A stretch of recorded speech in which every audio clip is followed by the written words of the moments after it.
The Canadian Museum for Human Rights in Winnipeg recently opened Palestine Uprooted, Nakba Past and Present.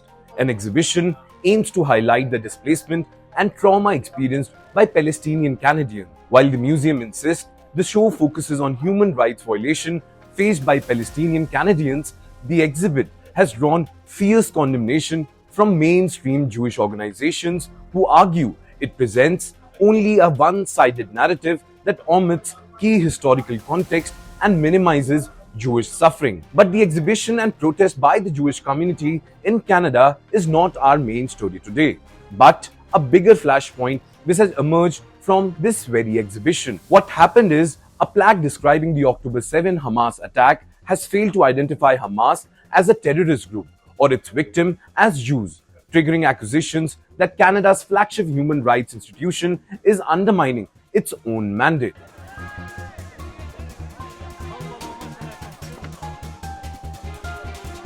Well, at the center of the latest uproar is a panel in the Nakba exhibition titled Under Occupation.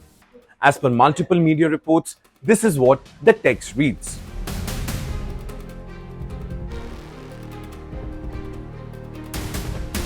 Now, this very text conspicuously avoids describing Hamas as terrorists or specifying that the victims were predominantly Jews. For critics, the omission is not a minor wording issue but a fundamental misrepresentation, given that Hamas carried out a mass ideologically driven attack on Israeli civilians and is formally listed as a terrorist entity by the Canadian government itself.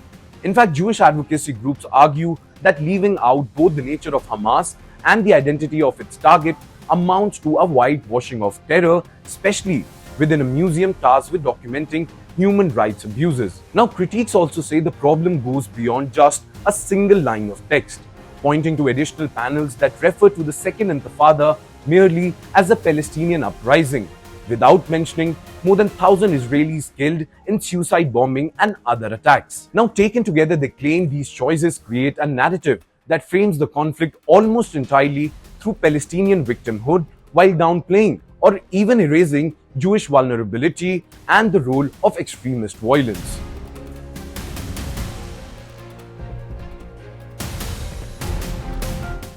Now, Canadian Heritage Minister Miller has publicly acknowledged the gravity of the wording choices and distanced himself from the museum's curation. In an interview with the Canadian press, Miller called the error to identify Hamas as a terrorist organization a failure, and he also described the wording as regrettable, emphasizing that the exhibit is born in controversy and perhaps some of it could have been avoided. In fact, he further said, not clearly stating, for example, Hamas intended to kill Jews is, I think, an unfortunate error in curation and should be rectified. At the same time, Miller also stressed that it is not his role to micromanage specific exhibits, highlighting the arm's length relation between the federal government and national culture institutions. Now, this nuance by Miller has not satisfied critics who argue the minister cannot divorce his office from what the museum chooses to present.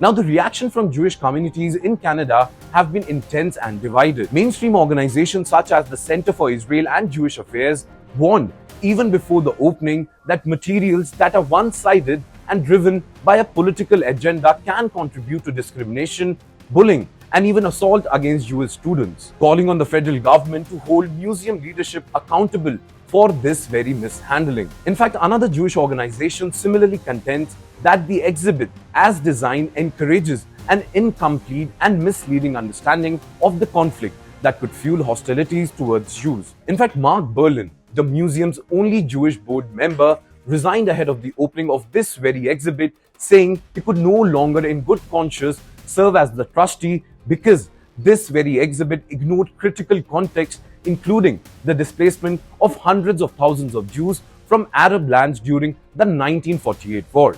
Berlin also accused the museum of sacrificing the full truth at the altar of politics and warned that one-sided perspective would deepen division and animosity between Jews and Muslims in Canada. Now, notably, progressive Jewish groups such as Independent Jewish Voices and the Jewish Faculty Network in Canada have defended the exhibit, praising the museum for its integrity and arguing that centering Palestinian Canadian experiences does not diminish Jewish sufferings. Now, their stance underscores deep fracture within the Jewish community over how to narrate the Israeli-Palestinian conflict, especially in the wake of surging anti-Semitic incidents in Canada, which reached 6,800 cases in 2025, a 9% increase from the previous year. Now, taken all of this together, the Hamas citation error has thus become a litmus test for trust in Canada's National Human Rights Museum. Even after the minister's admission of a mistake, many are asking how such an omission could pass multi-layers of review in an institution whose core mission is to name abuses clearly and contextualize them fully. Well, with that, it's a wrap on this video. Thank you so much for watching, and I'm Yash Goyal signing off for Times Now Digital. Until next time, take care and keep watching this space for more such videos.